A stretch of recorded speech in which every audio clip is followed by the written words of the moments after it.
The hottest topic in real estate would be upgrading from a HDB to a private, and it's a commonly discussed topic, and everybody has different needs and wants over different seasons of a life.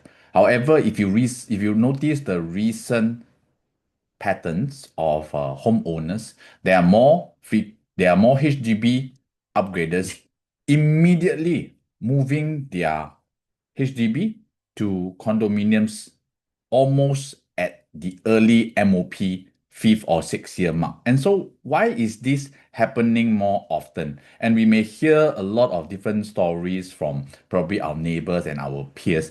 But let's dive deeper into the emotional and also the financial aspect of it, why this is gaining more popularity. So okay, my name is Paul. Good to have you all here on this podcast. So it's a short podcast just to get you educated and understand why this is really happening. As we do know, in 2019, then for a typical four-room HDB probably would be worth around 450,000. And in today's market right now, 2026 as we speak, the prices has almost doubled. And in fact, an average of about 800 is close to 900,000 prices. So if we look at the gap that is narrowing between the HDB and an apartment, it is becoming narrower and narrower. And in Singapore right now, if you can find a cheapest apartment or condominium in terms of quantum would only range around $1 million. Whereas if you look at these two gaps, it makes more financial sense for homeowners who aspire to want to move to an apartment or condominium. The gap is narrower and it is much more affordable. So for homeowners as well, as we really be honest with ourselves, HDB might not be the final destination of our dream home. Of course, it comes with a lot of benefits like locational convenience, size, as well as the living harmony between neighbors. Okay, it depends on who your neighbor is. And I grew up in a HDB estate as well. I don't know the difference between public and private housing experience. The fact that cost of living in Singapore becomes higher and higher, and especially when our partners as well have to be working out there to bring in dual income, it is also for families who are entering your peak earning years. So when our peak earnings to be at one of the best, when our youth is there, when our finances are well, and probably with young kids that are growing, once our HDB reaches the MOP, we want to have better lifestyle. It could be a change of asset class, a different location.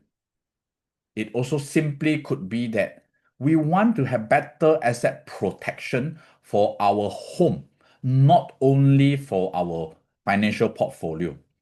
So as we do know, for HDB properties, many times it is given that the government's responsibility to take care and to manage the affordability.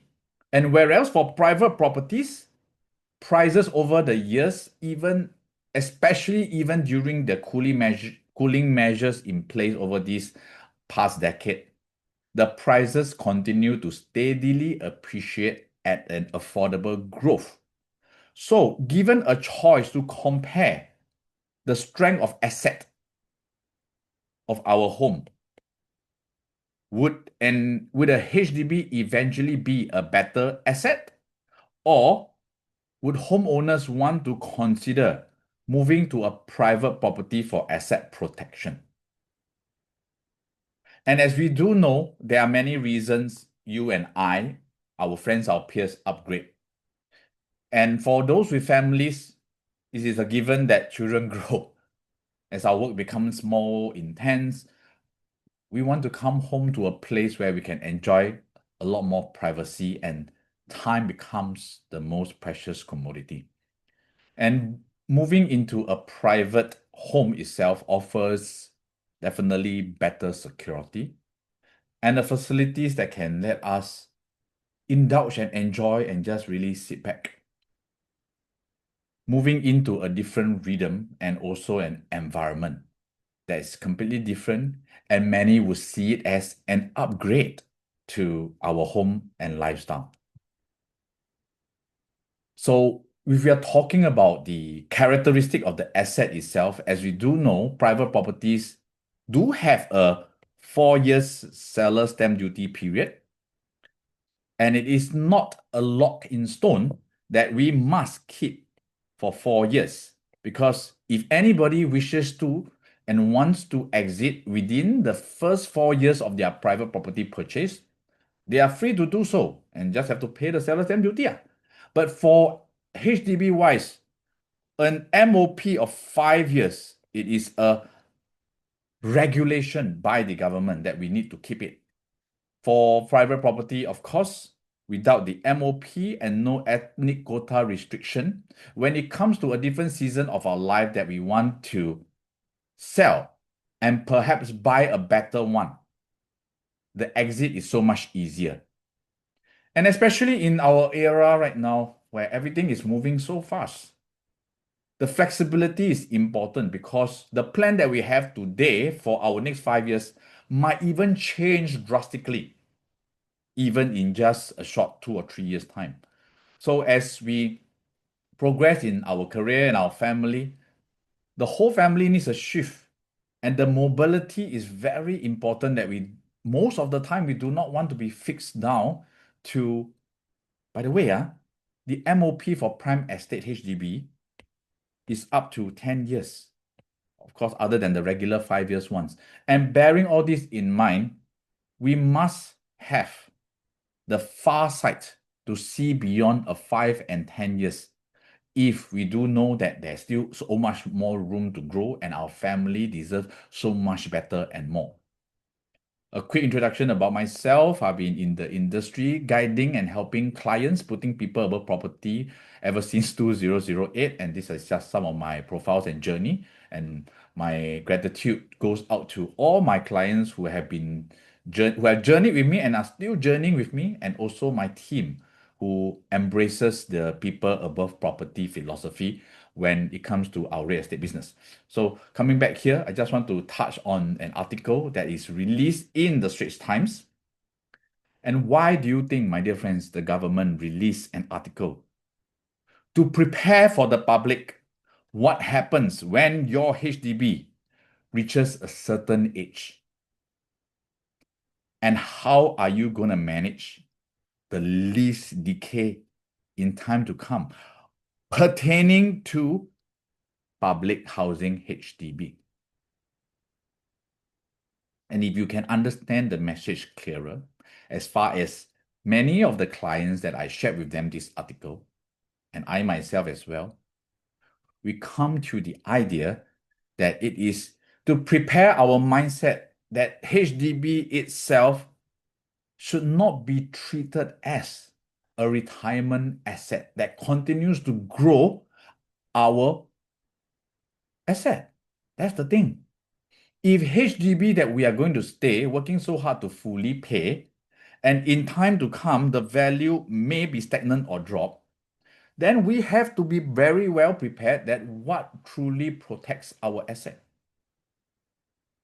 And if the HDB trend over these past years, especially in 2013, when the government decides to put in strong cooling measures to prevent, my dear friends, this is the thing, to prevent the HDB prices from skyrocketing.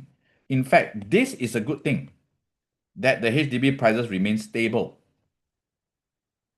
until, of course, 2020, when COVID hits, the prices have no choice but to go up because of the delay in BTO. But if you look carefully, my dear friends, at this recent trend of the HDB slowdown,